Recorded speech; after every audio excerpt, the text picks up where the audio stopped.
selfish here. Let's hold all the applause till the speaker is done, because it's going to make my job a whole lot easier, because I was trying to take out for the time he couldn't speak. So all applause held to the end, please. Thank you. I appreciate the warm welcome now. Fellow Republicans, it's my pleasure. My name is Jeff Shipley. It's my pleasure to speak to you tonight on such an important occasion. But as a young man living in America today, I must admit that some of this politics business is a bit overwhelming. I mean, I'm standing here facing down trillion-dollar deficits and double-digit unemployment. It's easy to slip into despair over the future of this country. Although I can tell you without a doubt that I've never been more hopeful and optimistic about the future of this country than I am right now, because I have the honor and the privilege of caucusing for Ron Paul. Everyone knows that our American values are under constant attack, and we're meeting together as Republicans for a specific purpose. As the other speaker said, we must defeat Barack Obama and take this country back. The Republican Party needs a champion that will drive our party forward. Without a doubt, Ron Paul is the only one. Why Ron Paul? Where can I begin? Congressman Ron Paul has received the highest rating ever from the National Taxpayers Union. He has never voted for a tax increase, never voted for an unbalanced budget, never voted to raise the debt ceiling, never voted, and has opposed every bailout every time. Not every member of Congress in this race can say the same thing. Lobbyists have found that Ron Paul cannot be bought and his arm cannot be twisted. Even when the chips are down, Ron Paul will stick to his principle and stand up for what he believes in, even when he has to stand alone. I am most inspired by Ron Paul for a very simple reason. It's because he is a true leader that leads by example. As a pro-life Catholic, protecting the unborn and the sanctity of life is my most important political issue. And of course, Ron Paul is 100% pro-life rating and has introduced legislation to repeal Roe v. Wade. But further than that, Ron Paul has actually delivered babies. Dr. Ron Paul has personally delivered over 4,000 new lives in this world, and as a physician, he has provided free health care to the sick and to the poor. There's no other candidate that can put their money where their mouth is quite the same way. Congressman Paul's entire career has been one of promoting and protecting the United States Constitution. His record contrasts with Barack Obama 100%. So he will take the fight directly to Obama, and Ron Paul will win. And this is because Ron Paul represents the type of conservatism that will grow this party. If you've ever seen Ron Paul on a college campus, then you know just how much his message of constitutional conservatism and personal liberty resonates with younger voters. All the polls show that Ron Paul dominates with independents and will handily crush Barack Obama come November. And I also know this is true because I am a young independent voter, and Ron Paul gives me the hope to keep fighting for the Republican Party and to keep fighting for the future of this country. Hands down, jobs and the economy will be the most important issue this election, and Ron Paul's knowledge over economic issues is unmatched. If you want to know why so many Ron Paul people seem overly enthusiastic about their candidate, it's because way back in 2001, Ron Paul accurately predicted the collapse of the American bubble economy. When every other politician or financial figure was misleading the American people, reassuring us everything was fine, Ron Paul was speaking the truth. In this historic moment, where we see the European debt bubble bursting, and ours is most likely next, America needs the wisdom and the foresight of Ron Paul to lead us out of this perpetual cycle of debt. It's obvious to me the best candidate to lead us out of this economic mess is the only one who predicted it, and that's Ron Paul.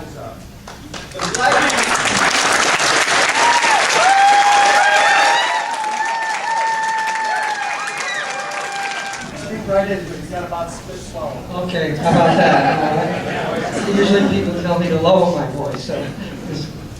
Anyway, I know everyone, so many people here are my friends that have a different idea of who should be president and who should be the nominee. And what I want to say is I've watched every debate, and my girlfriend can attest to it way too many times. And I've listened to everyone speak, and I would have to say that we have the greatest collection of potential presidential candidates to beat Barack Obama. Every one of our candidates will do a much better job than the current president. And what I think is most important, beyond this caucus, and I'll talk about Mitt Romney in a minute, is that we have to beat Barack Obama. And if the candidate that we favor doesn't get the nomination, it's absolutely important that we all decide to stick together and make sure Barack Obama is not president. And I think that issue is more important tonight and in the future than exactly who we choose as our, in this caucus. Although we want to vote for the best person, of course. After listening to all the debates, listening to everyone's ideas, I decided to vote for Mitt Romney. Even though there are great ideas from Newt Gingrich, Ron Paul, Michelle Bachmann, I met her, she's absolutely wonderful, she'd be a great president. The reason that I'm very strong for Mitt Romney is I believe he has the best chance to win. He has great policies, he's going to cut taxes, increase jobs. He's the only candidate that has both executive experience in government as well as in the private sector. And he didn't create just a few jobs in a small business. He created thousands and thousands of jobs. He took the Olympics, which is about going bankrupt, and totally turned them around. She's had the experience of working with difficult situations and having the know-how and the ability to do them. The other thing that's very important to me about Mitt Romney and experience is a lot of people have great ideas and great policies, but the ability to implement them is a different story. And we're all Republicans here. We all have an idea. We would probably agree on 80 to 90% of everything. But we have to remember we live in a divided country. There are almost as many people that think the exact opposite of everything that we think. And just like Barack Obama railroaded his policies and dictated them to us, we don't want to be in the same situation. We need a president that can inspire the people that don't agree with us to go along with the changes that this country needs, or those changes won't happen.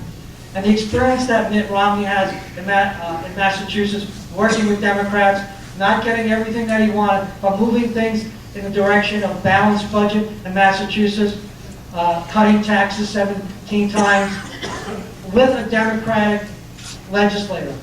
I believe that experience is unique, and will give will give Mitt Romney 30 seconds. Will give Mitt Romney the experience that's needed, not to just have the ideas, not to just wish for the changes, but to actually implement them. And he'll know how to do it in a balanced way to bring the country together. And I think that's the most important thing in this next election, that we bring our country together, both Democrats and Republicans. Thank you very much.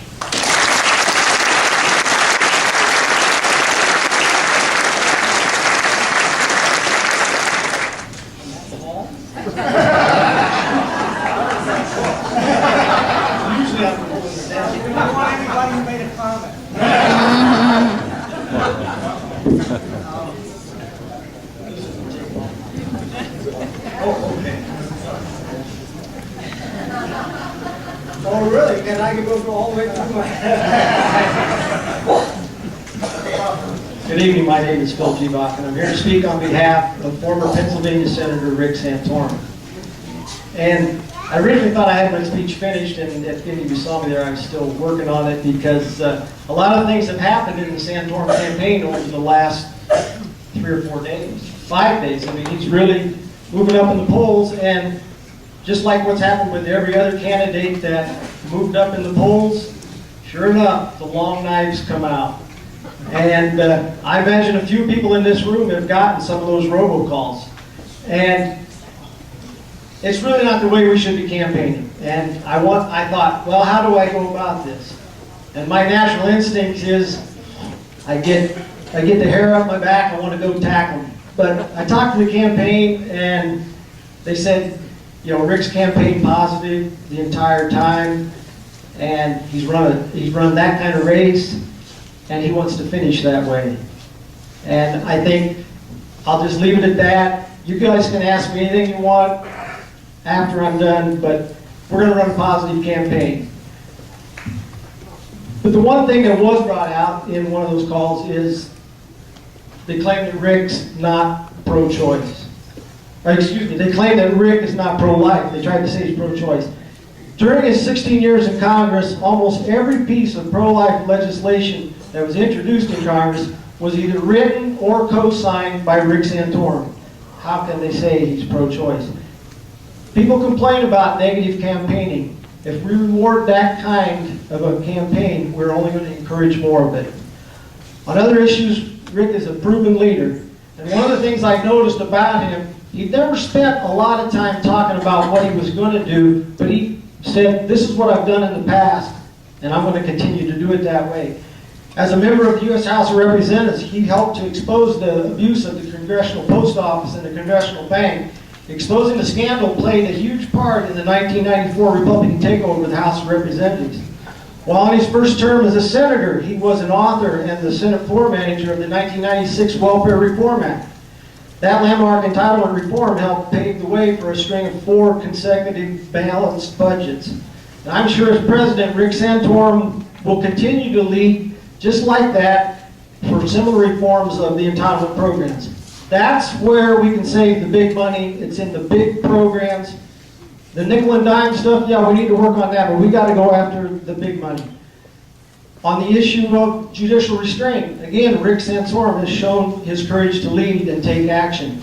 While some politicians hide behind the judge's robes, Rick just rolls up his sleeves and goes to work. For example, when the Supreme Court ruled that the partial birth abortion ban was unconstitutional, Senator Santorum led the fight to overturn the ruling. The senator wrote specific language into the legislation, proving to the court that the law was constitutional. Second time around, the court upheld the law. We can do it if we just go after it. On jobs and the economy, Rick has made his Made in America plan. He understands that to revitalize our country, we've got to get the manufacturing sector back on its feet.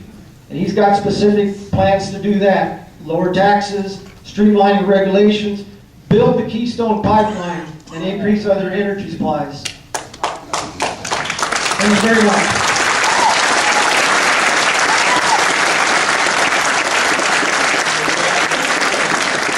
This is the first time that I've ever stood up for a candidate in a public forum like this. Generally, as a pastor, I don't do this. But I will say that I'm here tonight for 2 reasons. Number one, I want to make sure that Barack Obama is a one-term president.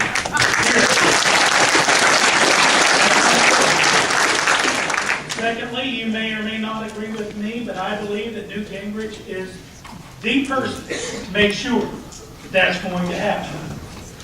And I'm going to share with you tonight just a couple of things that he has sent to me in a letter. He wanted me to share with you this message. First, I want to thank you for participating in a remarkable process of self-government.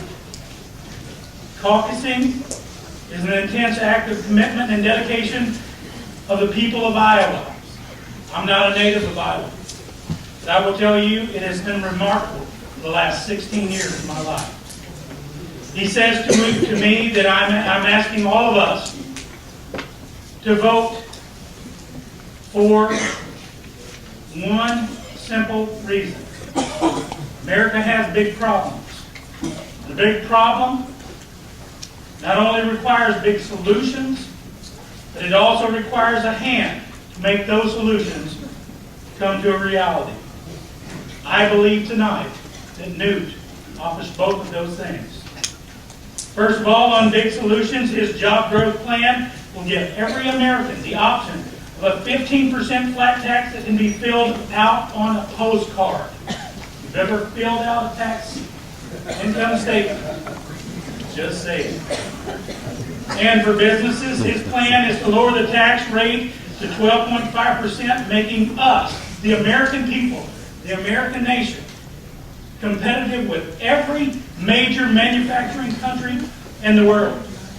This means more jobs. It means take-home pay for every single American will be more.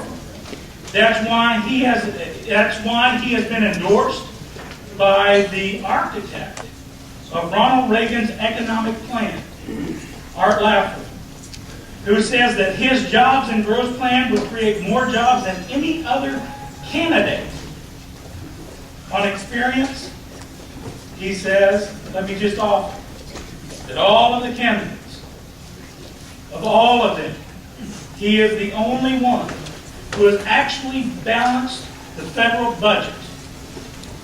He has also cut taxes and reformed welfare leading to the creation of over 11 million jobs here in the United States. I ask you tonight to think about who you're voting for in 2012. And with that, I stop. Thank you. Well, I certainly can't match that level of enthusiasm. I'm just an accountant, so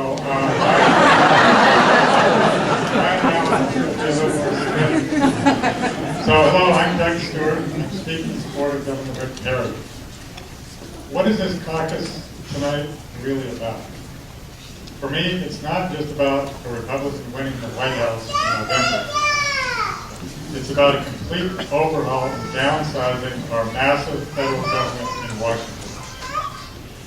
The question is, which candidate has that as his goal, and which candidate has the executive experience to accomplish that goal?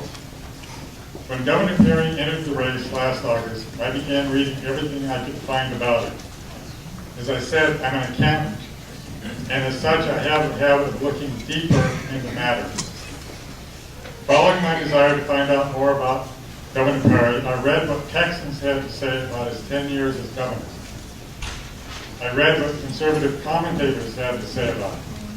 And I read Governor Perry's book, Fed Up, Our Fight to Save America from Washington. My conclusion, Governor Perry is an experienced chief executive who can rein in the federal bureaucracy and return power back to the states where it belongs. When Governor Perry was in Ottumwa in August, I spoke to him about his approach to government bureaucracy, which is a huge part of our big government problem. He said that his first step in controlling and downsizing the federal government would be to fire all previous political appointments. Then appoint his own people to carry out his own conservative agenda, as he did in Texas. Only with the right people in place can downsizing of the federal government begin. Governor Perry has some additional proposals which are, to me, outstanding. Governor Perry has proposed a constitutional amendment which would return Congress to the part-time institution that existed in the early days of our country. Our founders envisioned citizen legislators going to Washington rather than full-time, high-spending professional politicians of today. It is time we return to that early tradition.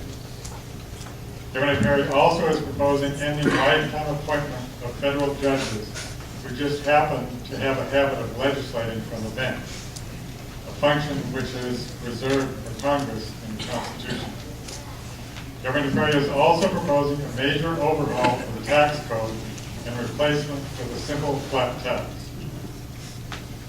So I want to emphasize tonight that our caucus should not be a popularity contest.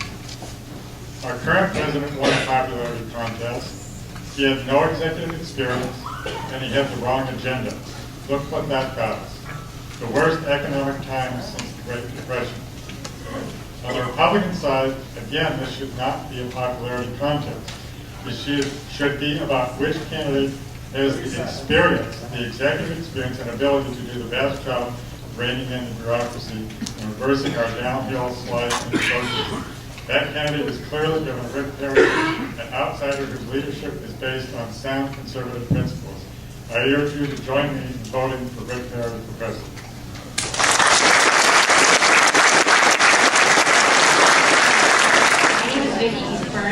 And I am here to speak in support of my chosen candidate for President of the United States, Minnesota Congresswoman Michelle Bachmann. I have personally had the honor and pleasure of meeting Michelle on several occasions, some in large group settings and some in small, more intimate settings, where I was given the opportunity to speak with her several times one-to-one. I'm here to report that I have found Michelle Bachmann to be the epitome of what our current White House occupant and administration is not. She is warm, she is empathetic, she is sincere, she is genuine and honest, she is humble. She acknowledges the sanctity of life, she supports the family, she defends traditional marriage Michelle Bachmann is the only GOP candidate who has national security experience right out of the gate. She is the only candidate who knows how to cut spending immediately. She is committed to repealing Obamacare, reducing the tax burden on all Americans, and securing our national borders. Michelle Bachmann does not waver. She does not flip-flop. She doesn't flip-flop on where she stands on social issues. She's rock solid. She says what she means, and she means what she says, all the time. She does not speak one thing to one crowd and then turn around and speak the opposite to another crowd just to get a vote. No, she's genuine all the time.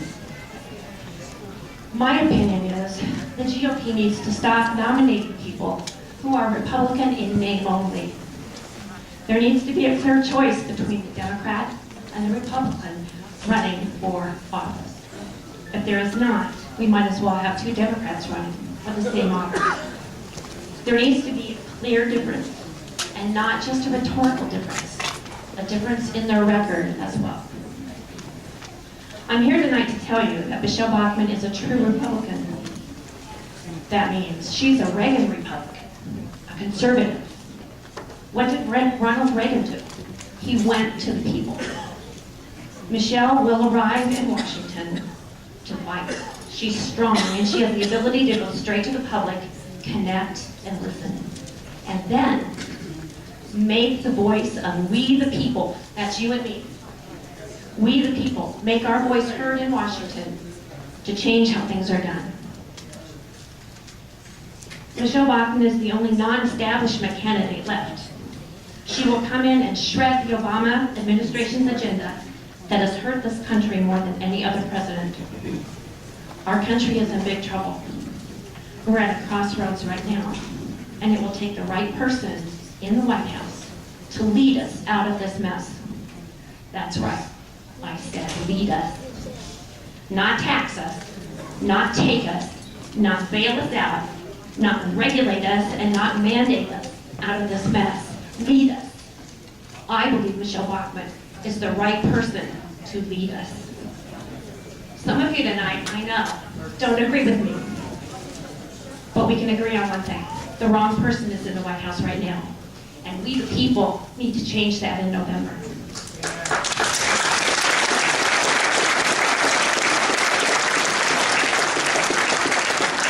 There are popularity polls and there are electability polls. We don't need to settle. We need to choose the right person. We need to elect. We need to vote for the person we personally feel will make the best president of the United States, not what some poll tells us to do. I am encouraging everyone that is undecided tonight to take another look at Michelle Bachmann. I am supporting her, and I ask you to consider supporting her tonight and in November. God bless America. Thank you.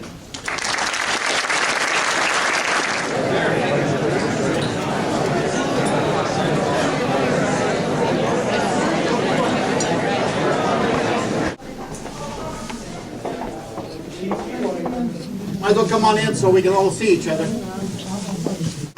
Everybody for Iowa, say aye. Aye. Everybody for Ruston, say aye. Aye. I will defer It was louder to the Ira. first time. I'm good with deferring to Ira. Okay, I'll do Okay, it. Ira. Okay. That's what you're doing there. There's a little cheat sheet here. So we're all ready to vote now. Is everything on the board? No, I need a pen. Anybody else need a ballot?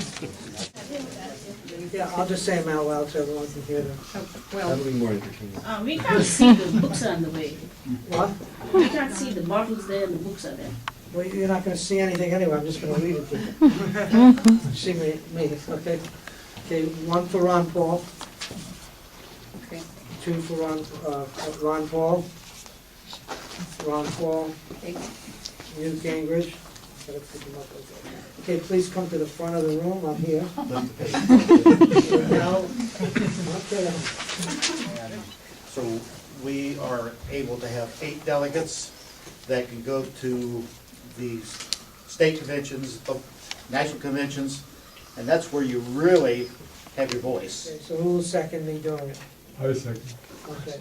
Now you go all, Ron, full people understand, I can vote for anyone I want, it's not a binding caucus. I know, it's easy. I'm just trying to get you to throw you out. Okay, we need one more. Okay, what's your name? You need somebody to second her or to? No, we need a second person. Oh. We have 9. So one person has to be voted out. Really? I have a question. Yeah. Really? Yeah, it just seemed like a real weird disconnect that, we're gonna be voting for people who are gonna be the delegates, and the delegates could be voting for anyone. And it's like, it makes no sense that we even have this vote if the people that we're gonna be putting forward don't represent the people in the room. I don't think that makes sense at all. You want a representation of this room. Do any of the delegates object to expressing to all of us who they would be voting for? Do any of the nominated delegates? Okay, can you read down the list, and each person as their name is read, say who they're supporting? Joseph Moshe. Ron Paul. Sounds like about 5 planks there. Yeah. So let's go with one proposal. Break it down. Okay, Well, let's do one at a time, that's great. okay, how about, well, repeal of the National Defense Authorization Act, permanently close Guantanamo Bay. Actually, I have a question. Does that actually apply to U.S. citizens? Yes. Yes. Shocking. Scared. Yeah. So do we vote on this one first? This one? I think that's some good things, but we would need that broken down. Okay, you need to grab 5 of these things here and write one on each one, and then we'll come back to you. Why don't we vote on it now so we know which one? Yeah. Okay, so that's the first one. How many want to repeal the national? Absolutely. How many opposed? I lost. Introduce yourself. Hi, my name is Jeffrey Smith, and hello all of you neighbors of mine in First and the Third Ward. We support the mandatory labeling of genetically engineered foods and products containing their derivatives. They are crops, in this case, crops or animals, where genes have been transferred from one species into another species. And so most of the soy and corn planted in Iowa would be genetically engineered, so products containing those derivatives are labeled in about 50 countries. And 90 to 95% of Americans want them labeled, and this is what this platform proposal requests. I would just like to add one thing to that. Whether you believe in GMO or not, it's really the right to choose. And that's always, that what democracy is about, to know what it is. If you don't believe that GMOs bother you, fine, but at least people should have the right to know.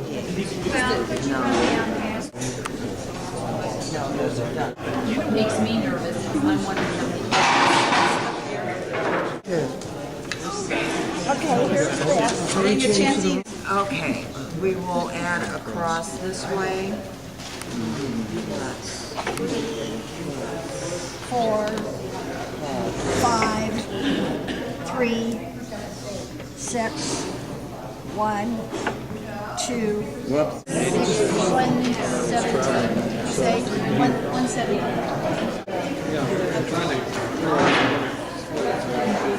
Is Santorum, is it?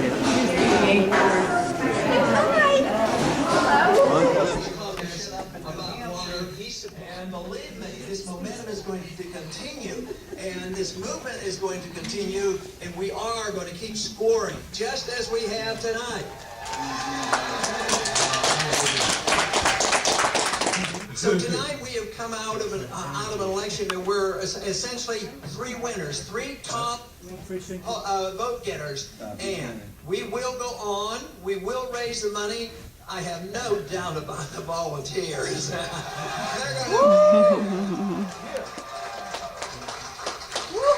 lot of you have said, and you thank me, and you compliment me, and thank me for helping you along. But let me tell you, you helped me along. You helped my family along. All our work, our supporters. because without your enthusiasm, we can't do it. And this is where I feel most obligated. You know, we want to do the job, present the case, and if anything isn't perfect, I worry not about myself, I worry about you and making sure that you're satisfied. I think there's nothing to be ashamed of, everything to be satisfied, and be ready and raring to move on to the next stop, which is New Hampshire.